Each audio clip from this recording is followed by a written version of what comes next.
지금까지는 주로 이제 1세대 1주택자 그렇죠. 주어진 이제 혜택에 대해서 말씀드렸는데 다주택자들도 많거든요. 저도 그렇지만. 다주택자도 어떤 특례 신청을 해가지고 혜택 받을 수 있는 게 있습니다. 그래요? 지금까지는 뭐 공동명의 1세대 1주택자, 네. 그리고 주택이 뭐 두 채 있었을 때 일시적 2주택자라든지 상속주택이라든지 지방저가주택을 빼고 네. 1주택자로서의 어떤 혜택을 받을 수 있는 거에 대해서 말씀을 드렸는데, 이번에는 다주택자, 네. 그러니까 주택을 여러 채 갖고 있는 분들 귀 기울여서 들어보면 좋을 것 네. 같습니다. 우리가 다주택자들은 종부세 부담이 커요. 그렇죠. 왜 크냐면 주택이 몇 채 있는지, 어디에 소재하고 있는지에 따라서 세율이 네. 다르게 적용되거든요. 그러니까 주택이 두 채 이상 조정 대상 지역에 있거나 네. 아니면 세 채 이상 가지고 있는 사람들은 중과세율이라고 해가지고 기본 세율보다 더 2배 이상 높은 세율이 적용됩니다. 네. 그리고 세부담 상한율도 종부세를 계산할 때 300%가 적용되기 때문에 부담이 커요. 네. 근데 중요한 게 이제 주택수가 몇 채 있느냐 네. 여부가 이제 제일 중요한데, 이 주택수를 계산할 때 네. 상속주택이라든지, 상속주택은 아까 상속주택 말씀드렸잖아요. 네. 상속 개시로부터 5년 내 주택, 아니면 5년이 넘더라도 40% 지분 이하를 갖고 있거나 네. 주택 공시가격이 6억 원, 수도권 밖은 3억 이하의 주택은 주택수 계산할 때 제외를 시켜주겠다는 그래요. 겁니다. 이게 작년에는 상속주택의 범위가 굉장히 제한적이었는데 네. 이번에 이것도 개정 내용이거든요. 그렇군요. 상속주택의 범위가 확대됐어요. 즉 40% 6억 원 또는 3억 원 이하 주택은 언제든지 네. 세율을 적용할 때 주택수에서 제외될 수 있다는 겁니다. 이거 한번 볼까요? 네. 이분은 주택이 세 채입니다. 세 채. 다주택자죠. 네. 세 채인 경우에 원칙적으로 종합부동산세를 계산할 때 A, B, C 주택의 공시가격을 이제 합합니다. 그럼 네. 21억 원이 11억 원. 될 거고, 네. 이 21억 원에서 공제 6억 원이 적용되거든요. 네. 근데 세율을 적용할 때 주택이 한 채, 두 채, 세 채이기 때문에 네. 주택이 세 채면은 중과세율이 적용돼요. 네. 세부담 상한율도 300%가 되기 때문에 종부세 부담이 굉장히 크거든요. 네. 근데 이 중에서 한 채를 상속주택으로 갖고 있다. 네. 상속 개시로부터 그럴 수 있겠네요. 5년 내든지 네. 아니면 5년이 경과됐더라도 지분율이 40% 이하거나 네. 주택 공시 가격이 6억 원 이하, 수도권 밖은 3억 원 이하다. 그러면은 주택 공시 가격에서 빼준다 그런 의미는 아니고 그래요. 공시 가격을 합하긴 합하는데, 네. 그럼 21억 원 그대로 적용돼요. 공제 금액도 6억 원이 적용되고, 네. 어디서 달라지냐면 얘는 세율을 산정할 때 주택수에서 제외한대요. 그럼 얘가 없다고 하면은 나는 주택이 한 채, 두 채입니다. 네. 근데 하나는 조정 대상 지역, 하나는 비조정 대상 지역에 있어요. 그럼 아까는 중과세율이 적용됐는데 네. 300%가 적용됐는데, 지금은 하나는 조정, 하나는 비조정이기 때문에 기본 세율의 150% 세부담 상한율이 적용된다는 거예요. 그렇군요. 종부세 부담이 반으로 줍니다. 그러게요. 그러니까 주택을 세 채 갖고 있다, 아니면 네 채 갖고 있다라는 분들 중에서 상속주택이 있다라고 하면은 반드시 확인해 볼 그러네요. 필요가 있습니다. 지역도 확인해 볼 필요가 있고. 그렇죠. 조정인지 비조정인지.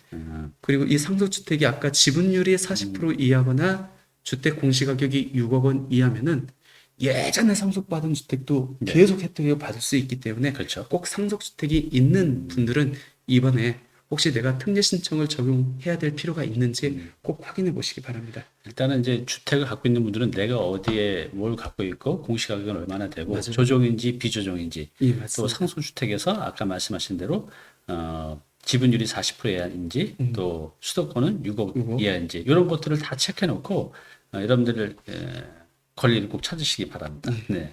그래요. 그러면 아까 이제 9월 말까지 신청해야 되는데 굉장히 강조하셨잖아요. 맞아요.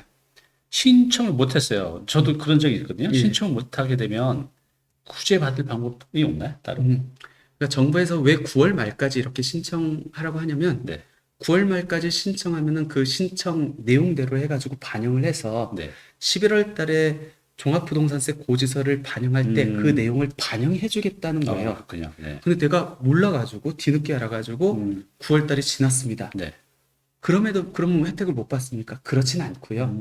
종합부동산세 고지서가 11월 중순에서 말까지 고지가 되기 때문에 네. 설령 9월 달이 경과됐다 할지라도 요 요건에 해당된다고 하면은 뭐 관할 세무서 담당자들이 있을 거거든요. 네. 거기에 나 이거 뭐 제출을 못했다라고 하면은 받아줄 겁니다. 네. 과거에도 그렇게 했거든요. 다행이네요. 예. 근데 내가 고지서가 나오기 전까지도 못했어. 네. 고지서가 정작 나오고 세금을 내고 이 사실을 알았어요. 그런 분들도 있을 수 있잖아요. 이미 냈어요. 네. 어. 그럴 수 있겠네요. 그럼 돌려받을 수 있습니까? 라는 거예요. 안 해줄 것 같은데 해주나요? 돌려받을 수 그래요? 있습니다. 오, 다행이네. 대신에 요건이 맞다는 전제 조건 하에. 네. 근데 돌려받으려면은 뭐 담당자한테 설명을 해야 되고 좀 절차적인 게 좀 복잡하긴 하겠죠. 그렇군요. 근데 요건이 맞으면은 돌려받을 수 있다라는 거 기억해 두시고 네. 번거로우니까 내가 여기 요건에 해당하면은 그냥 그렇군요. 9월 말까지 신청을 해가지고 고지 받을 때 차라리 이 주택을 제외하고 받는 게 훨씬 낫겠죠. 그래요. 그러니까 저는 이제 이게 안 된다고 보통 생각했었는데 그래도 여기는 좀 봐주네요. 그럼요. 맞으면 봐줘야겠죠. 다행이네요. 그리고 이제 저도 이제 세금 좀 많이 낸 적이 있어서 세무서에 전화해서 야, 돈이 없다. 좀 나눠서 낼 수 있게 해줘요. 라고 해서 그게 있는 걸 알게 됐거든요. 예. 근데 지금 이 종부세도 이제 금액이 많은 분들은 뭐 납부 유예를 할 수 있는 그런 제도들이 있나요? 맞아요. 있습니다. 왜 그러냐면 이게 없으면 안 되는 게 우리가 양도소득세 같은 경우는 이익이 있기 때문에 세금을 납부하는 거잖아요. 그렇죠. 네. 그러니까 양도세 세금이 뭐 세금 고지 금액이 나온 거는 내가 처분 이익이 있다는 거예요. 그렇죠. 팔아서 이미 이제 갖고 있는 거죠. 그렇죠. 네. 그러니까 그 세금으로 납부할 수 있거든요. 근데 종합부동산세는 뭘 처분해가지고 이익이 생긴 게 아니잖아요. 네. 단지 주택을 보유하고 있다는 이유만으로 세금을 내는 겁니다. 네.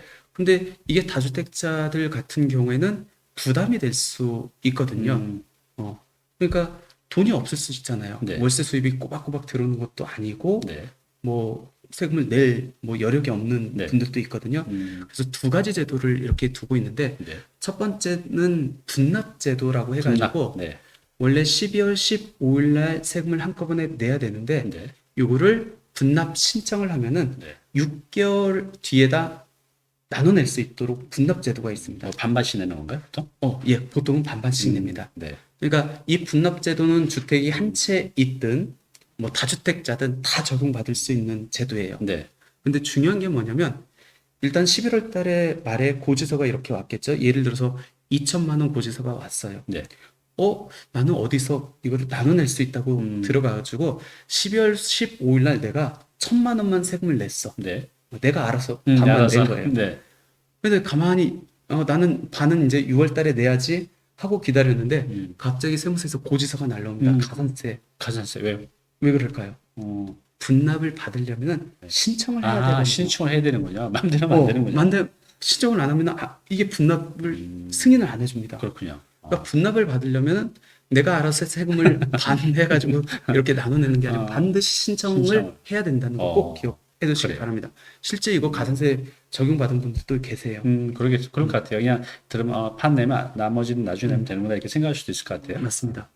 근데 분납 아니고 이거를 납부 자체를 나중에 이 주택을 처분했었을 때 세금을 납부할 수 있게 어떤 제도가 있어야 되는 분들도 있잖아요. 그렇죠. 돈이 지금 없는 분도 있을 거 아니에요. 맞아요. 그렇죠? 그렇기 때문에 이번에 또 이렇게 새롭게 종합부동산세법이 개정된 게 뭐냐면 네. 아까는 분납 나눠서 내는 거고 이번에는 납부 유예 제도를 도입을 했습니다. 그래요? 요거는 세금을 나중에 내라는 거예요. 그 주택을 상속하거나 증여하거나 양도하는 시점까지 종부세 내는 거를 유예를 시켜주겠대요. 얼마나 하셔요? 그건 상관없죠. 이 주택을 처분할 때까지. 그래요? 그러면 10년 후에 처분한다고 하면 10년 동안 유예를 받을 수 있어요. 그래. 이자는 안 내나요? 그 기간 동안? 내죠. 그냥 해줄 리가 그러겠죠? 없겠죠. 네. 그래서 납부 유예를 받으려면은 일단 세무서에서 납부 유예 신청을 하면은 근저당 설정을 합니다. 그래요. 근저당 설정을 하고 연 1.2%의 이자를 적용해요. 근데 1.2%. 싸죠. 싸죠. 지금 이자율에 비하면 엄청 싸네요. 1.2%는 엄청 싸죠. 근데 이 납부 유예 제도는 모든 종합부동산세 고지서가 나온 사람이 적용받는 건 아니고 그래요? 딱 정해져 있어요. 1세대 1주택자여야 된다. 1세대 1주택자에 한해서 납부 그리고 1세대 1주택자이고 나이가 60세 이상이거나 나이도 봐요. 아니면 5년 이상 보유했거나 장기 보유했거나 그리고 소득이 일정 금액을 초과하면 또 안 해줘요. 소득도 보고 그게 총급여액이 7천만 원 이하이거나 7천만 원 이하. 그리고 고지 금액이 조금 나왔는데 납부 유예 신청하면 안 될 거 아니에요. 그래서 최소한 종합부동산세 고지 금액이 100만 원이 초과한 경우 요건이 까다롭죠. 이거를 그러네요. 모두 충족해야 돼요. 어. 그러니까 대상자는 극히 진짜 많지는 않겠죠. 이게 오어가 아니라 엔드라는 거죠. 엔드입니다. 모두 다 충족. 맞습니다. 하여튼 이 충족되는 분들은 이걸 좀 활용하면 너무 예. 좋겠네요. 실제 정말 돈이 없는 분들도 있거든요. 그리고 이 요건이 충족된다고 하면은 12월 15일까지 납부유예 신청서라는 게 있거든요. 네. 그 납부유예 신청서를 작성을 해가지고 이것도 신청서 작성해야 되네요. 예. 네. 제출하면은 거기에서 승인 통지서를 해줘요. 네. 그렇게 승인이 되면은 국세청에서 이제 근저당 설정하고 이자는 붙어요. 네. 그렇게 맞는 이자는 아니다. 1.2%.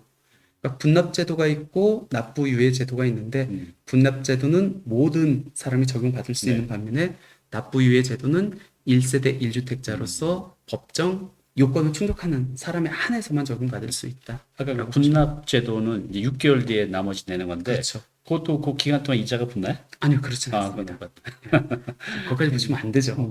그렇죠. 네. 네. 하여튼 유예제도 있다는 거 예, 저는 오늘 처음 새롭게 알았습니다. 신설된 제도입니다. 저는 이제 분납은 해봤거든요. 예. 너무 많이 나와가지고 돈도 없는데. 그래요. 이제 이번에는 이 다주택자 얘기 좀 여쭤볼게요. 그 종부세 이 개정안이 좀 어떻게 바뀌었는지 모르는 분들이 많은데 그거 좀 설명 좀 부탁드릴게요. 이번에 이제 종합부동산세가 워낙 이제 작년에 너무 이제 폭탄이어가지고 굉장히 민감했는데 종부세와 관련된 개정안이 이제 크게 두 개가 이렇게 나왔어요. 네. 거의 하나는 1세대 1주택자와 관련된 네. 뭐 개정안, 음, 또 하나는 다주택자에 관련된 개정안이 나왔는데 네. 1세대 1주택자와 관련된 개정안은 거의 다 지금 통과가 됐습니다. 네. 그래서 이번에 지금 쭉 제가 말씀드렸던 일시적 2주택이라든지 상속주택이라든지 네. 아니면은 그 지방의 저가주택 저가주택. 그리고 1세대 1주택자에 대한 납부 유예 제도는 유예. 다 통과가 됐어요. 그건 이게 이제- 요번에 다 바뀐 거예요? 맞아요. 근데 이제 관심은 다주택자들이죠. 그렇죠. 다주택자들이 훨씬 더 많은 세금을 내고 있기 때문에 민감하거든요. 그렇죠. 근데 다주택자에 대한 종합부동산세 개정안도 발표가 됐습니다. 그래요? 어떤 게 개정됐냐면 그래요? 공제 금액을 올리겠대요. 음, 아까 6억 적용한다고 했잖아요. 네. 9억으로 9억으로. 올리고 1세대 1주택자는 11억 원 적용했는데 12억 원으로 12억 으로. 올린대요. 네. 이렇게만 올려도 종부세 부담이 상당히 줄겠죠. 그렇죠. 많이 줄겠죠. 두 번째는 지금 세율이 이원화돼서 적용되거든요. 네. 기본세율, 중과세율, 네. 주택 수가 몇 채인지 어디에 소지하고 있는지에 따라 이거를 중과제도를 폐지하겠다는 겁니다. 그렇군요. 그리고 세율을 하나로 통일하겠대요. 음, 중과세율이 더 이상 적용 안 되기 때문에 세금이 반이 준다는 얘기거든요. 그러네요. 그리고 세부담 상한율도 지금은 150%, 300% 이렇게 두 개로 해서 적용하는데 이 300% 없애겠대요. 그래요. 그러니까 이렇게 운용이 된다고 하면은 그동안에 냈던 종부세 한 7, 80%가 줍니다. 그러네요. 그러니까 상한율이 이제 300% 있던 걸 이제 150% 반을 주는 거네요. 그렇죠. 그리고 세율도 반 줄고 공정시장가액 비율도 지금 60%로 줄었잖아요. 네네. 그렇게 되면은 정말 내가 냈던 세금의 한 20% 정도만, 20, 30% 정도만 내면 된다는 얘기거든요. 그렇군요. 그러니까 다주택자 입장에서 과연 얘네들 언제 통과됩니까? 언제 시행됩니까가 굉장히 민감할 수밖에 그러게요. 없어요. 근데 이 다주택자들에 대한 종합부동산세 개정안은 네. 이거는 정부 입법안으로 진행 중이기 때문에 네. 12월 정기 국회에서 추진됩니다. 그래요. 그러면 그 얘기는 12월 연말을 가봐야 정확한 통과 여부를 알 수 있다는 겁니다. 통과가 돼야 되네요. 안 돼야 종부세 부담이 굉장히 많이 줍니다. 이게 만약 되면 다주택자분들은 혜택이 꽤 엄청 많아지네요. 네. 엄청 큽니다. 통과됐으면 좋겠네요. 그래서 많은 다주택자들이 통과되기를 바라고 있고 어떻게 될지는 좀 지켜봐야 될 것 같아요. 네.